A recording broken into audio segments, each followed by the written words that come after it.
Hey everybody, this is your Digital Super Saiyan 3, back here with another video, and, well, this is my first of 9 reviews I'm gonna do for the Star Wars Skywalker saga, the complete Skywalker saga, movies 1 through 9 of this 9-part saga, and I figured why not start with Episode 1, The Phantom Menace. A lot of people, back when The Phantom Menace came out, a lot of people weren't really that much into The Phantom Menace. Whether because of a certain Gungan, or just for some of the other reasons that The Phantom Menace came out. But, in the long run, whenever I rewatch The Phantom Menace, I don't exactly get that angry about it. And I don't have those feelings that a lot of people do for this film from 1999. So, the premise. So, the premise of this film is that the evil, greedy Trade Federation has occupied and invaded the planet of Naboo, cutting off all trade to the small planet, to the small system of Naboo. And because of that, and on top of that, the Republic is also in chaos and unable to do anything about this matter. But the Supreme Chancellor of the Republic sends and dispatches 2 Jedi Knights to resolve this conflict.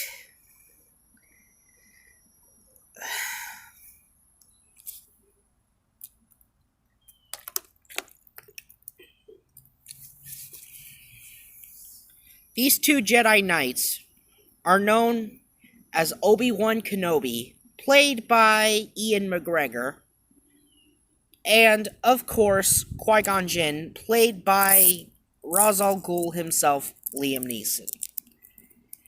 And, yes, realizing that that the negotiators are Jedi, Viceroy Gunray attempts to have the Jedi killed on orders of the one and only Darth Sidious, who later becomes the Emperor, aka Palpatine, played by none other than Ian McDiarmid, who is reprising his role from Return of the Jedi. Because this film came out before, or this film came out after the original Star Wars trilogy. This was served to set up as a prequel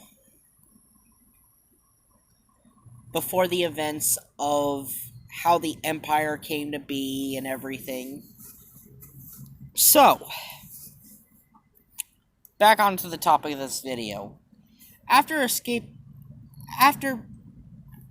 escaping from the Viceroy, the 2 Jedi escape onto the surface of the planet in a transport.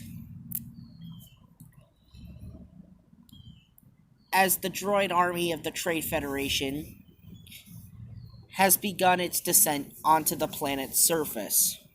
While on the planet's surface, the Jedi Knights encounter a Gungan by the name of Jar Jar Binks, played by Ahmed Best.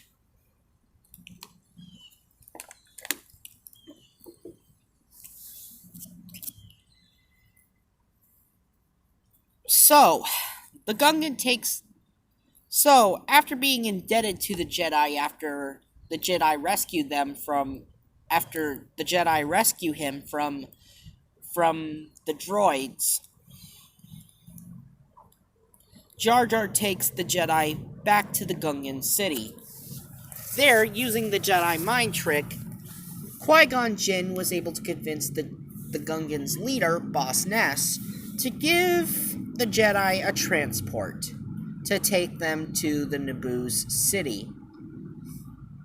He agrees and tells the Jedi that the only way through to get to the Naboo city very quickly is to go through the planet's core. And because of this whole life debt, the Jedi take Jar Jar with them. Meanwhile, the city has been taken over by the droid armies of the Federation, of the Trade Federation, who want Queen Amidala, the ruler of Naboo, to sign a treaty to legalize their invasion. But the Queen refuses. So, yeah, there's that. Soon, Obi-Wan, Qui-Gon, and Jar Jar Binks emerge from the watery depths after going through the death trap that was the planet's core.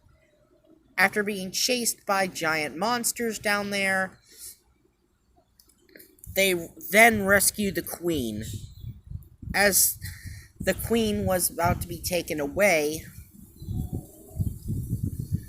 as the Queen and her caravan were about to be taken away to a prisoner camp. Thanks to the Jedi rescuing them,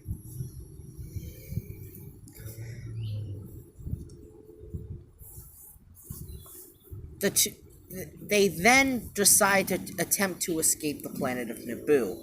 They manage to do so, but the ship gets damaged in their escape. They would have been toast if it hadn't been for a certain astromech droid, R2-D2. Now, some people may think R2-D2 was kind of thrown in there, but, if R2-D2 could be in the prequels, I have no complaints.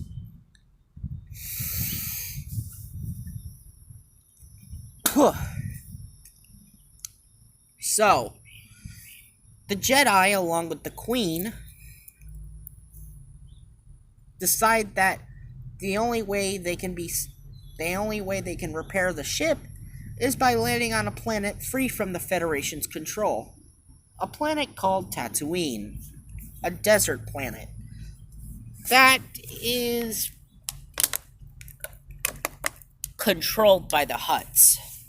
So, by landing on Tatooine, Qui-Gon Jinn, Jar Jar Binks, and R2-D2, were then ordered by the Queen to take her handmaiden, Padme, played by the lovely Natalie Portman, with them into Mos Eisley. They are able to meet Anakin Skywalker, played by Jake Lloyd, who is a young child slave that works for a Dordarian junker by the name of Watto.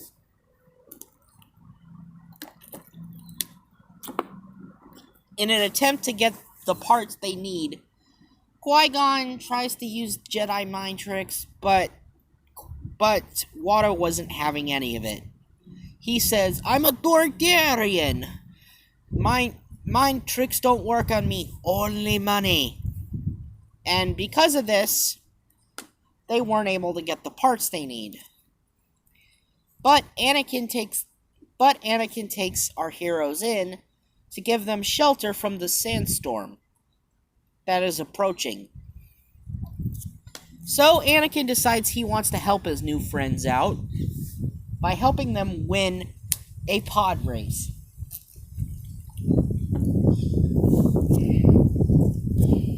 But Anakin's mother, Shmi,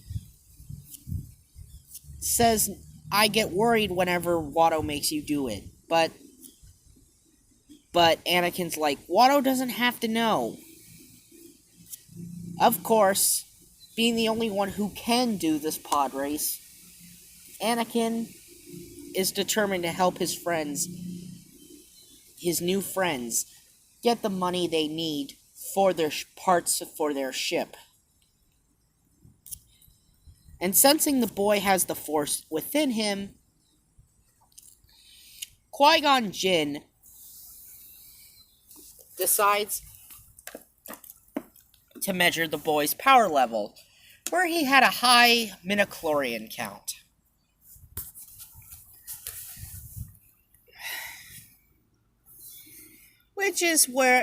which I'm not gonna get into the whole midichlorians thing, but because of his high power level count,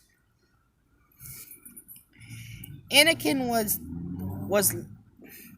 Anakin was determined as a force sensitive person, meaning the force is definitely with him.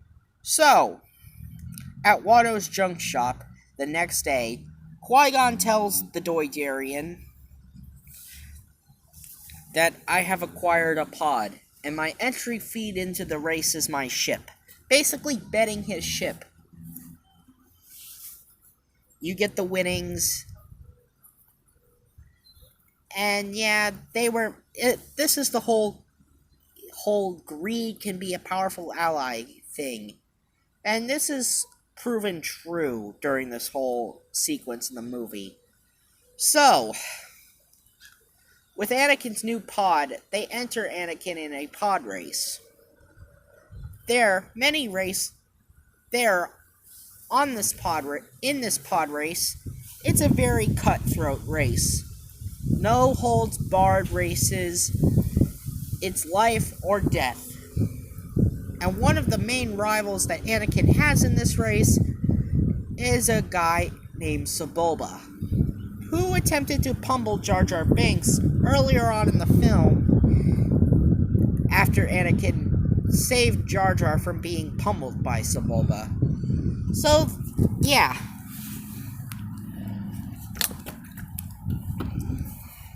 The race doesn't start off so well for Anakin. But, as it doesn't start off... Anakin may have started off with a bumpy start, but going through 3 laps and a life or death race just to win parts for a pod, or just to win parts for a ship, well, that's basically the whole gist of this thing. Anyway, George Lucas had a fun time writing this, and you can tell this was a lot of energy to spend on this pod race. And one of the best parts of the Phantom Menace. So,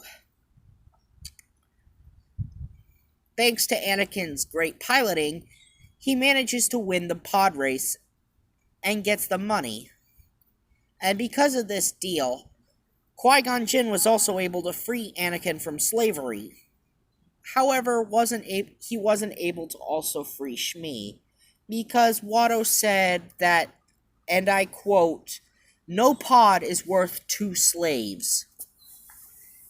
And yes. So, Anakin goes with Qui-Gon, but after a heartfelt goodbye from his mother. But as they were about to board their ship, they are then attacked by a Sith.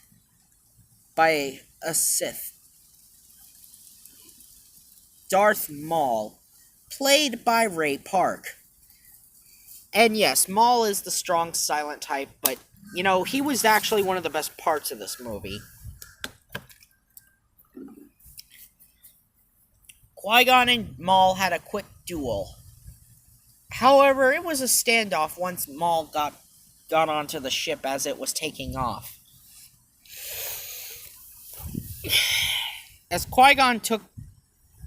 the ship took off, they headed straight for Coruscant. And it was there that, on the ship, Anakin met Qui-Gon's apprentice, Obi-Wan Kenobi.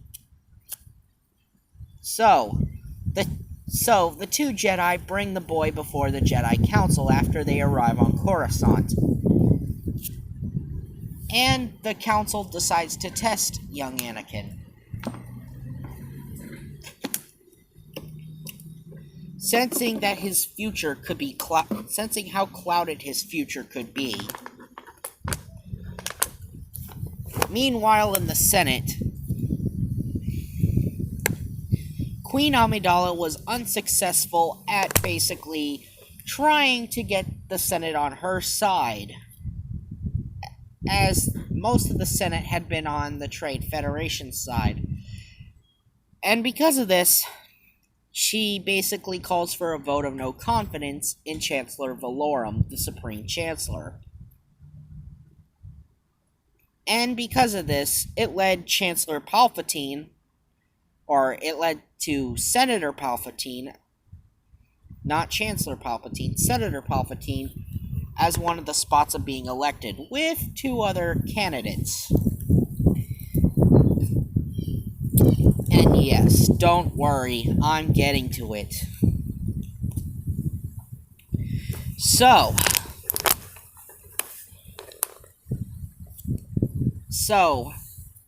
at the Jedi Temple on Coruscant,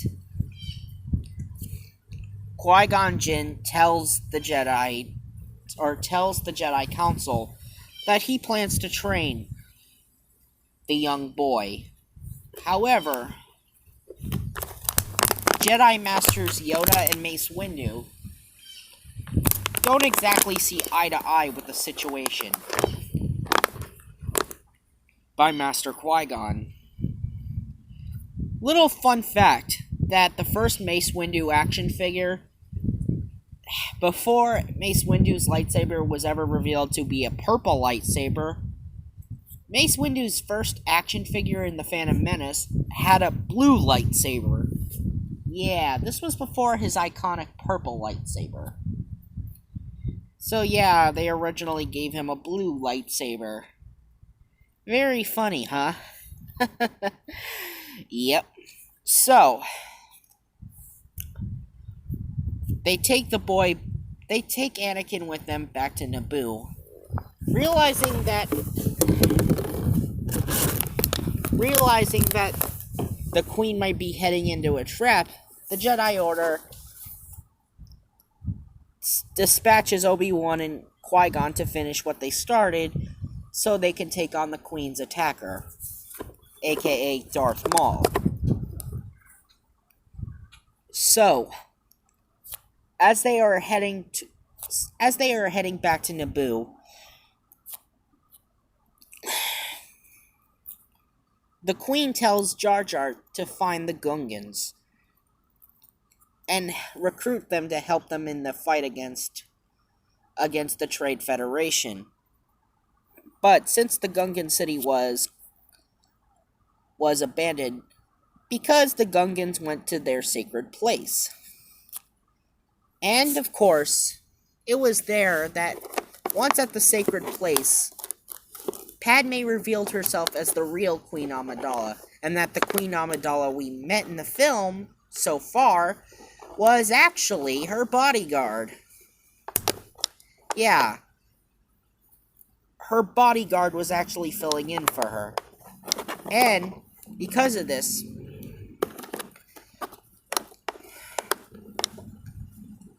after Padme tells them about, after Padme basically gets the Gungans to help them, the Gungans basically are drawing the droid army away from the city, while Padme, her caravan, and the Jedi, along with young Anakin, head to the ship hangar where they took the Queen's starship to escape from Naboo in the first place. They head there to get the Naboo fighters and pilots into their pods, into their starfighters, to basically destroy the droid command ship, which is controlling the droids down below. And as they manage to get to the droid ship, or as they manage to get to their starships, or to their starfighters in the hangar, they are then greeted by Darth Maul, which the Jedi handle and fight in what I can assume was one hell of a lightsaber duel. And of course, you have the big battle up in space that's taking place between the Naboo and the Trade Federation. So there's that. And Anakin even gets himself into the ship of a starfighter because Qui-Gon told Anakin to stay in a cockpit. Meanwhile, Padme and her guards fight their way through the palace to get to the throne room to capture Viceroy Gunray. It's one heck of a finale, I'll tell you that. Full of twists, turns, and, well, chaos. During the battle with Darth Maul, Qui-Gon Jinn loses his life, leaving Obi-Wan to take care of Maul. Obi-Wan fights off against Maul, and yes, Maul knocked Obi-Wan down a pit, but Obi-Wan still hangs onto a ledge, where Darth Maul has the high ground. Yes, even before Obi-Wan started doing the whole I have the high ground thing in Revenge of the Sith. Obi-Wan jumps from the ledge and back onto the platform, where he used his master's lightsaber to cut Maul in half, sending Maul down for the count.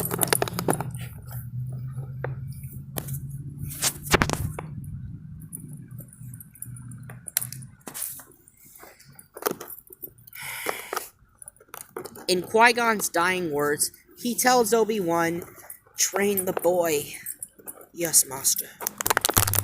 And Anakin takes out the droid command ship up in space, and being the only one to get into the command ship.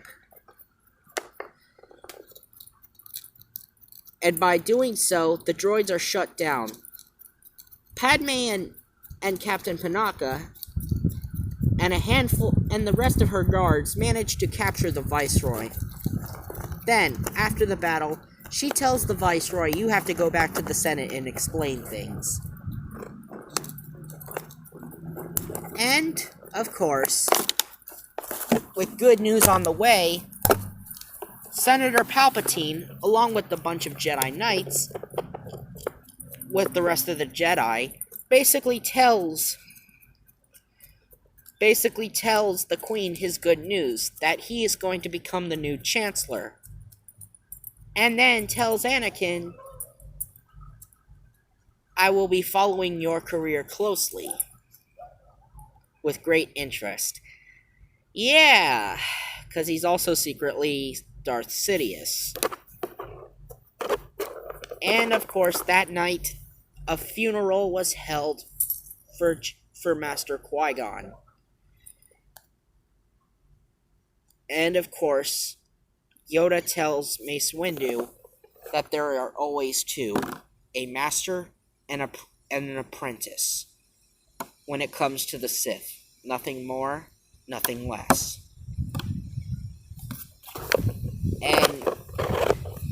And Windu follows this up by saying, "But which one was destroyed, the master or the apprentice?" Obi-Wan tells Anakin that he will become his master from now on. After Yoda disagreed with Obi-Wan, Yoda was then led up to basically let Obi-Wan train Anakin. And so a parade is held to celebrate the peace between the Gungans and Naboo, and the people of Naboo, and Anakin becomes a Jedi Padawan, now wearing his own Jedi robes and a Jedi braid. And that was Star Wars Episode 1, The Phantom Menace. Final thoughts, I like this film, and I think people were way too harsh on it. Anyway, this has been your Digital Super Saiyan 3, and I'll see you next time for WCW's Great American Bash 2000.